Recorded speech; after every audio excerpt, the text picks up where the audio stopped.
Hey, welcome to Monkey Business MBS. Today's video is going to be for Baby Fridays, and I'm holding a pillow because I'm going to talk about baby sleeping bedtimes and things like that. My daughter's currently sleeping, so and I had no idea what to talk about, so that bring me an idea to talk about today's Baby Friday. And I'm going to be looking over there because I'm looking at my computer, the notes and the things that I have there on my screen. So let's get started. As you all know, maybe you don't know, my baby Luna is almost going to be 10 months. Can you believe it? Almost 10 months. Very quick. Where are we today? Today is the 10th. So tomorrow she turns, my baby's gonna be 10 months tomorrow. I was gonna do her update for her 10-month update, but that's until she's really 10 months, right? So tomorrow she will be 10 months, and she's currently going into a different pattern of sleeping.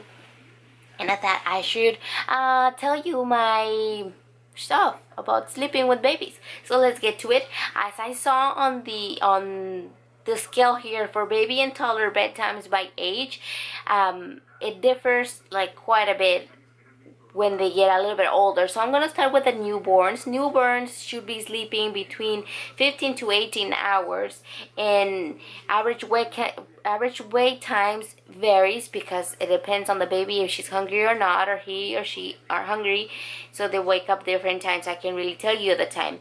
And they don't really have a bedtime because most of the time they're sleeping and waking up to eat. Ages 1 to 4 months, they need to be sleeping 14 to 15 hours, and the average wake time varies. 1 to 4 months, should be sleeping like every 4 hours, should be waking up, and their bedtime should be around 8 to 11.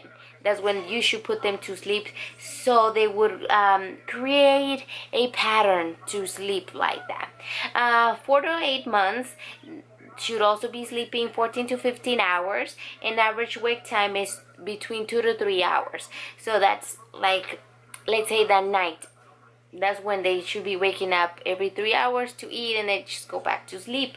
And the average the bedtime is between 6 and 7:30 p.m. the day. Between 8 and 10 months, that's when I noticed the difference on Luna. They should be a total of sleep from 12 to 15 hours, so it's a little bit less than the 4 to 8 months, which is 4 to 15 hours, and the 8 to 10 month is 12 to 15 hours, the average sleep time. Average wake times is about 3 hours, and that's about roughly what Luna usually wakes up at night. She wakes up every 3 hours to eat, and then she goes back to sleep. She still is being nursed, so I know. And their bedtime should be between 6 to 7 p.m. And she usually goes to sleep around 8. That's when she's being fussy that she wants to sleep. By 9, she's totally asleep. But then again, she wakes up at 12 to eat, and so on and so on.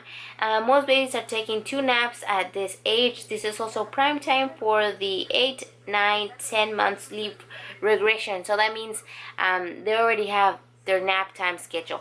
She usually takes a nap between like 1 or 2. She'll be taking a nap, then she'll be taking a nap again at 6 sometimes, or a little bit earlier if she hasn't taken a nap too close to that time. You know what I mean? So if she sleeps at 12, she'll be taking another nap by 4, because her naps are only like an hour or an hour and a half, sometimes less.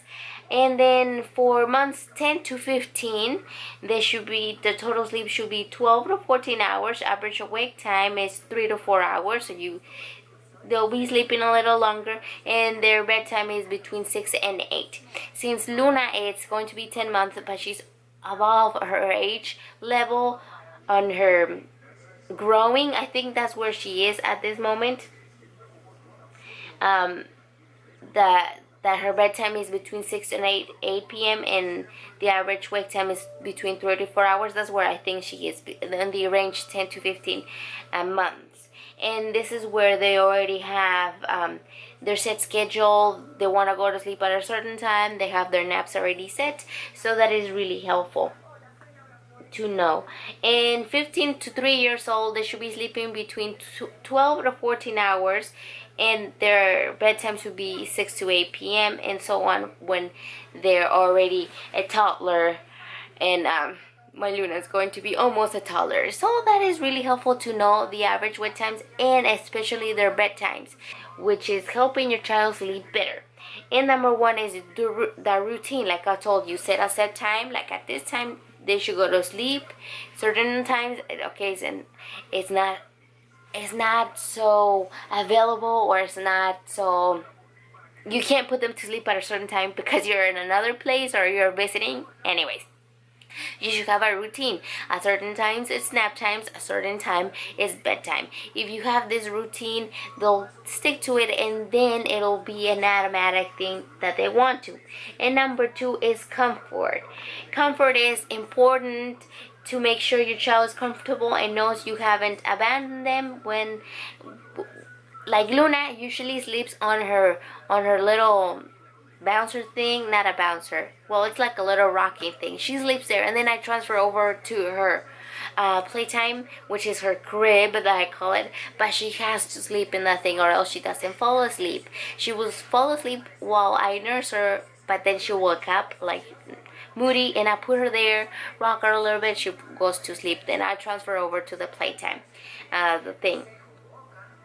And sleepwear. Number three is sleepwear. What your child sleeps in can be a huge effect on that how they sleep. So this is like for when they were little, so swaddling, when they were younger, swaddling, like newborns, it's really important to swaddle them. They stay asleep longer, they feel like they're in your tummy, they feel comfortable and accompanied, so that's good for sleepwear. Number four says wind down time. Wind up time. So right before bedtime, it's important that you play with them so they get tired, and they like at bedtime is when I see Luna has the most energy and the most wanting to be running around. She doesn't run around, but you know what I mean. So it's important to play with them so they get tired and then fall asleep quicker.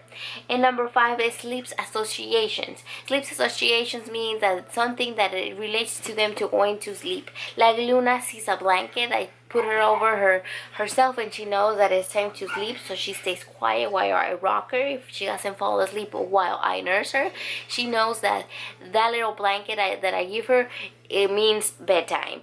So yeah.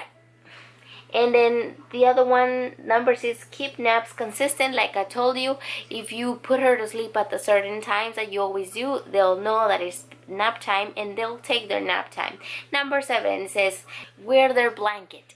Wear their blanket. This is important, and I have tried it. I usually just put Luna's, like I have the pillow here, I put Luna's little blanket over my shoulder, so the blanket actually gets my scent, and when I put her on Luna, she'll smell me in the blanket and she'll think she's with me, and she feels comfortable and like, what do you call it, like comfortable and suited, and she feels more like sleeping because she thinks she's smelling me. So it's really important to wear the blanket. And number nine is, or number eight, I don't even know, is a bath. If you give a bath to your baby, if you routine it, now I haven't, but when she was younger, like every other day I will give her a bath, and she will feel more comfortable and more ease, and then will fall asleep better and everything. That time in Johnson's & Johnson's bedtime shampoo thingy or bubble bath is really good to use. But yeah. 9. In number 9, it says rules and rule out illness. If your baby is constantly crying when she needs to sleep, make sure she doesn't have a fever, or she's teething, or she has poop or pee or anything. You gotta make sure everything is covered, from their poop to their urine to their fever to their teething, before you actually say, oh, she's going to sleep, she's crying because she's sleepy.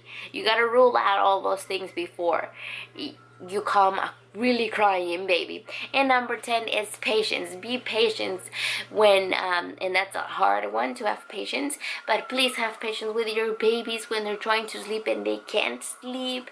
They're just really trying to get their comfort side of their bed, or it might be hot right now, they need a little bit of cool, they need a little bit of winding down, a little play when they go to sleep. Maybe they're more hungry, so you give them more food.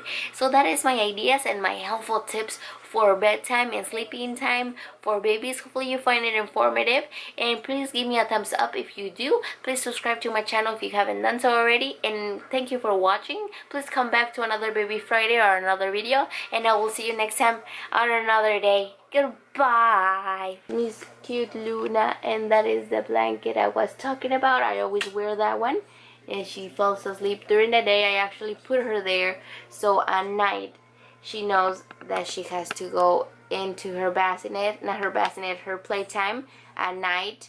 That the playtimes for night, the little bouncer or rocker is for nap times.